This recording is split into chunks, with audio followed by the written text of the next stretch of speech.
Everyone has heard of the more popular arcades of the day, the Teenage Mutant Ninja Turtles, the Space Harriers, the Double Dragons, Gauntlet, etc.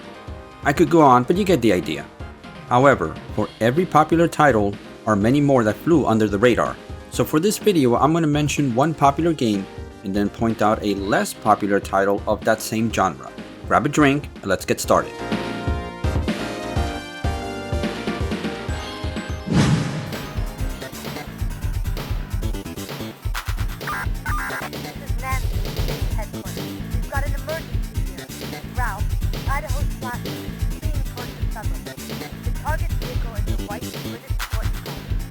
Let's first start with Chase HQ. This fun driving game burst onto the scene in 1988 by Taito and was a nice change of pace to the standard racing or timed driving simulators of that time. Playing the role of a cop was nothing new, but playing one in a car, now we're on to something special here.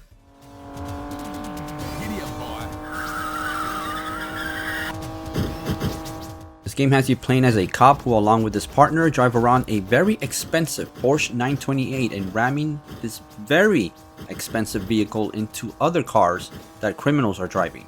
What moronic chief of police approved such a stupid idea? Anyway, if you have played this title and you wanted a bit more of the same, then try out AB Cop Air Bike. I have no idea what the AB stands for. We might never know. This title was released in 1991 and was developed by ICOM and published by Sega. It follows the same formula of Chase HQ. It has turbo boost and adds the ability to jump, allowing you to bypass lots of cars.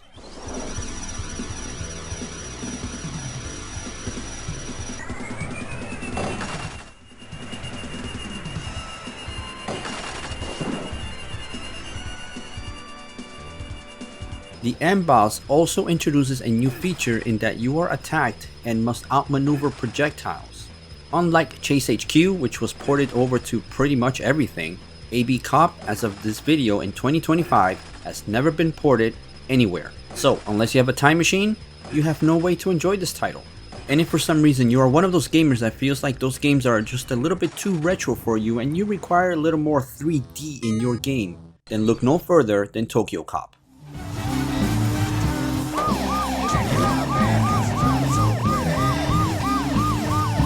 This is another title stuck in the arcades. It was made by Gaelco back in 2003, and this game has you choosing from 4 cops and has 48 different missions that span through 4 different Japanese districts. The arcade was a sit-down cabinet and it had a small pin pad that you could use to enter a pin given to you when you saved your progress in the game. I'm gonna cover this game more in the future. Stay tuned for that one.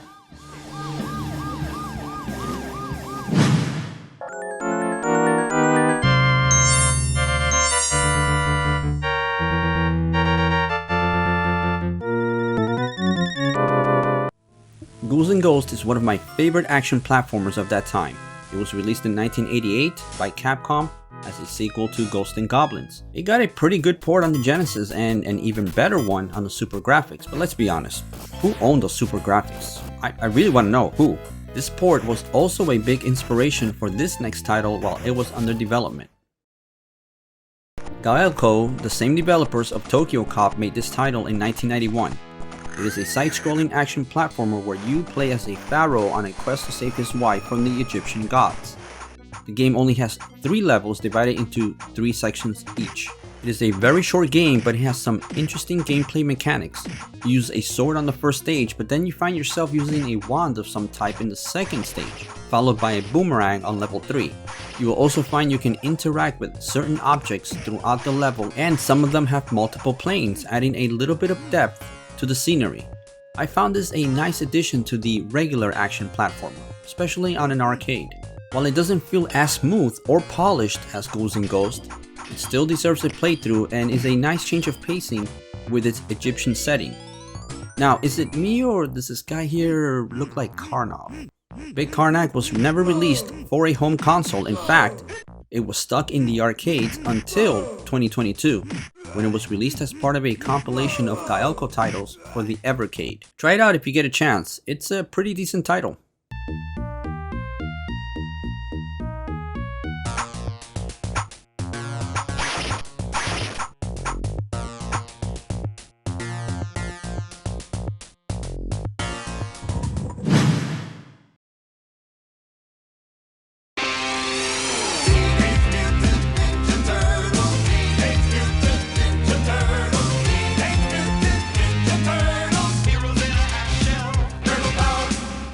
Teenage Mutant Ninja Turtles was the arcade game everyone gravitated towards when it came out. As a kid back then, this game right here, it was heaven. An arcade cabinet with 4-player co-op, using the Turtles license to bring the animated hit TV show to gamers everywhere. The lines to play this arcade, they were real. The graphics were spot on, it had everything you could want. Decades later, this game is still considered by many to be the quintessential 4-player cabinet to play or own.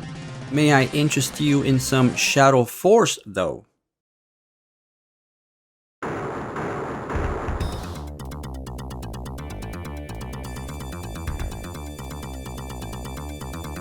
This ninja-themed brawler was released in 1993 by Technos and would be their last arcade entry after introducing some of the most iconic games in that genre ever. This title had you choosing from 4 different ninjas, but the cabinet was only 2-player co-op.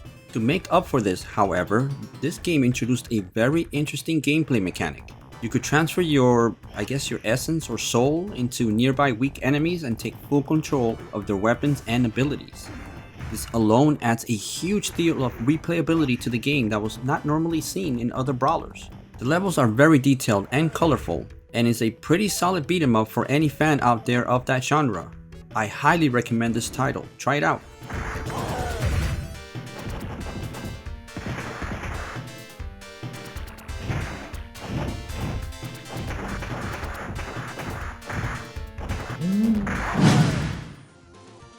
Gradius, Darius, R-Type. It seems if you were playing a horizontal shooter, back then it was space themed. Most likely, not all of them, but the majority were. So when Boogie Wings from Data East was released in 1992, it not only experimented outside the trend, it did so with style.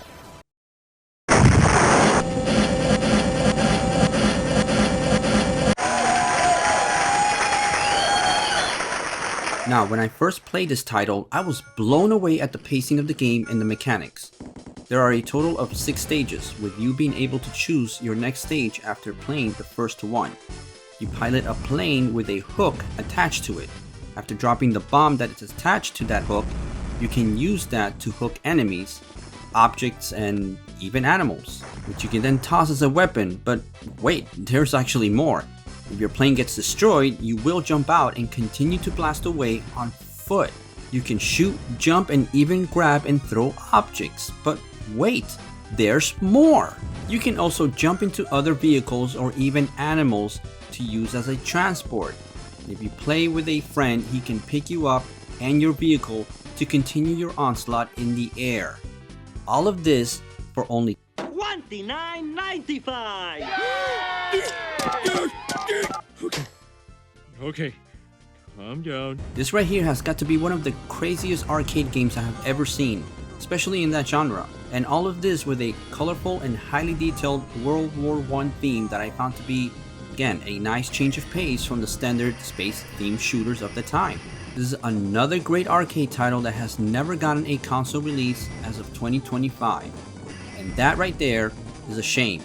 Actually, it's a crime. It needs to be ported. I don't care. Somebody do it now. Play this one.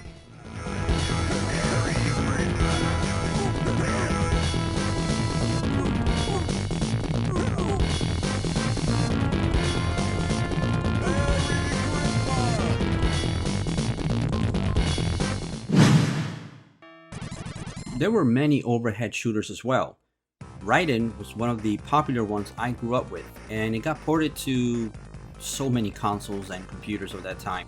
Capcom had done some popular shmups with 1943 and 1941, but in 1992 they released Varth, Operation Thunderstorm, on the arcades, and I feel this one went a little under the radar when compared to other titles. You control a ship that has 2 options for defensive pods, one being automatic in terms of them positioning themselves from enemy fire, and the manual option, which I don't use. There are only 3 weapon types here, which I consider to be a huge fault when talking about a shmup, but it does make up for this shortcoming. This game has 29 levels. Yep, you heard me right, 29. Plenty of replayability here. Again, another arcade title that never got a standalone port on any console, but it is included in Capcom Classic Collection and Capcom Arcade Stadium, both compilation packages. Try this one out, it's pretty good.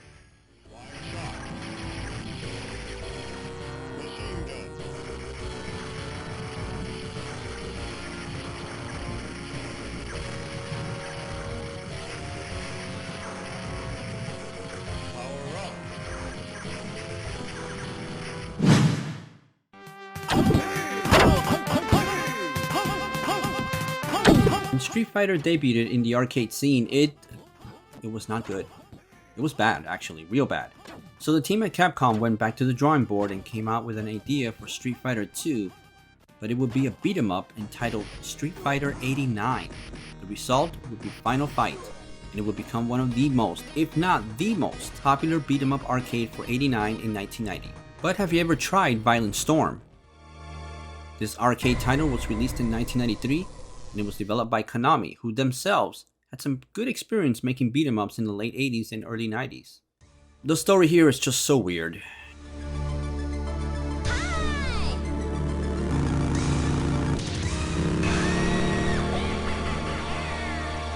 This title also has 3 characters to choose from, and they all are balanced just like those in Final Fight. Boris is the Haggard of the group, Wade is Cody, and Kyle is Guy.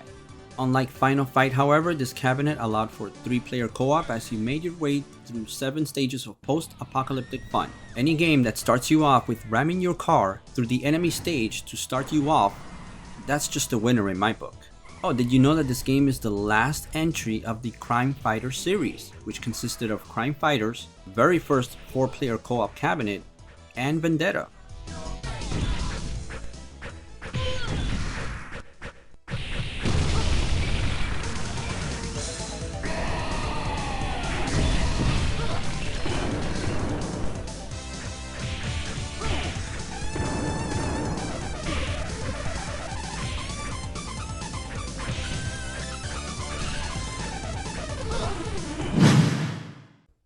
Marvel vs. Capcom needs no intro or summary. It is a classic, that's it, end of story. Part 2 for me is Brawler Perfection, and one of my favorite games when I had my Dreamcast. But if you wanted something a little different from the many Capcom brawlers of that time, well, if you lived in Japan, you got the very seldom talked about Assura Blade.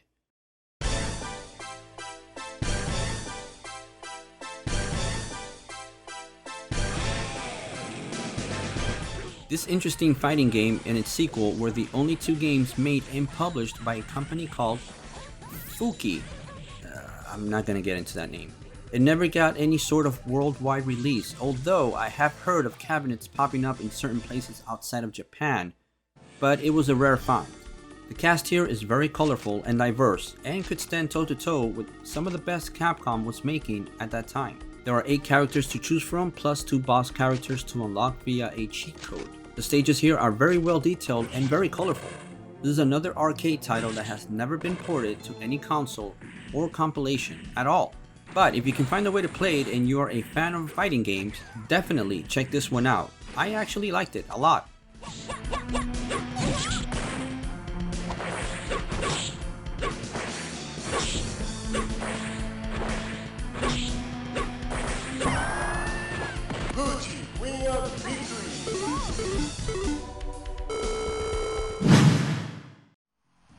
NBA Jam was a phenomenon in the arcades when it was released. Even those that were not sport fans or tended to gravitate towards basketball at all, they would still play this game. That's how much fun it was. And who can forget the famous phrase? Now, if you owned a Neo Geo, NBA Jam never made its way there. You only had one choice for a basketball game: Street Slam.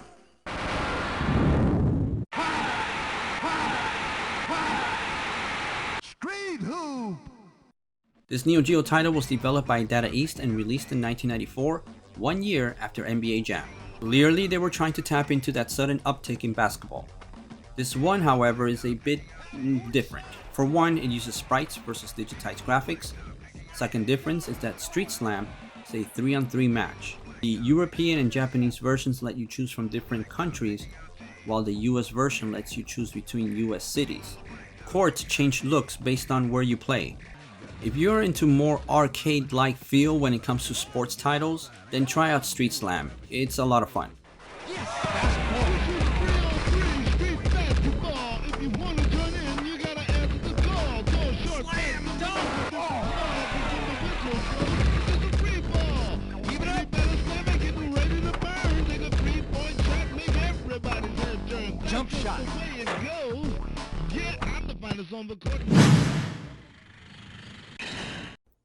Metal Slug needs no introduction. It blew everyone away when it was released in the arcades.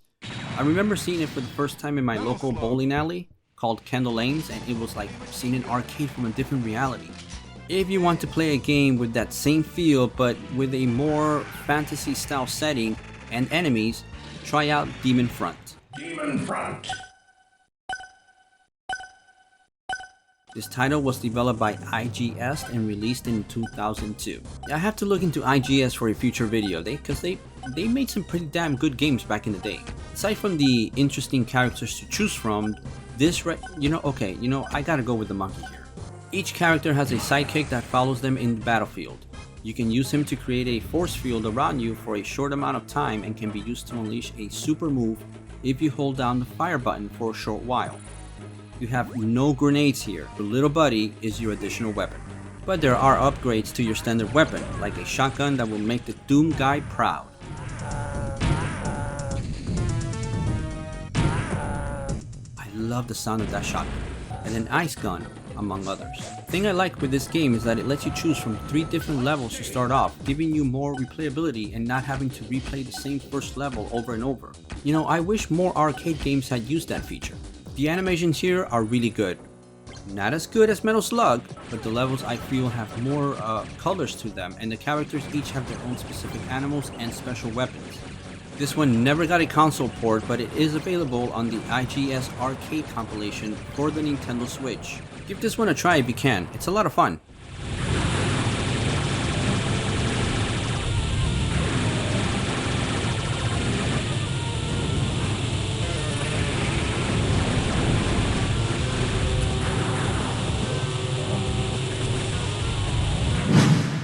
Strider was one of the coolest IPs of the late 80s. A ninja with a huge wielding blade and robot-type animals assisting you as you try to bring down some guy who flies through space and laughs. The hell? Add some really memorable levels and boss fights, plus that intro of you paragliding into enemy territory with that music playing. Oh man, that's classic. I recall playing this game non-stop when my friend bought it for the Genesis. I remember reading the EGM issue where it was crowned Game of the Year of 1990 and thinking to myself, you know what, does it get better than this? Let's not talk about the NES port. So when Strider 2 came out, it was disappointing. God, what a horrible follow-up to one of the most creative action platformers of the late 80s. However, if you want to play a game that feels more like the original Strider, then look no further than Osprey. This game was developed by Mitchell Corporation and released in 1996. If it feels similar to Strider, is because many of the former Capcom employees that worked on it went on to work at Mitchell Corporation and on this game as well, including game designer Koichi Yotsui, who is responsible for Strider. You control Osman as he travels through 6 really colorful stages to stop some evil. You know what, just play the game, because it's so odd, the story is so odd, then there's no point in trying to make sense of the story, just go play it. Osman controls much like Strider. He can climb walls and hang from ceilings, but he has no weapon, instead using his feet and hands as weapons of mass destruction. Many parts of this game are ripped right out of Strider.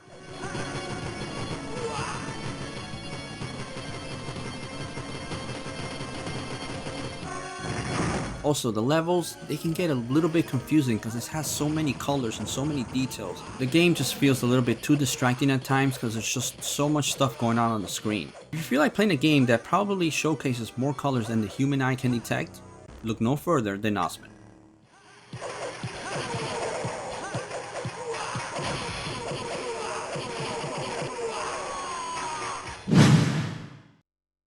Now, I wanted to include this one here as an honorable mention just because, well, when the hell am I going to talk about Magical Cat Adventure?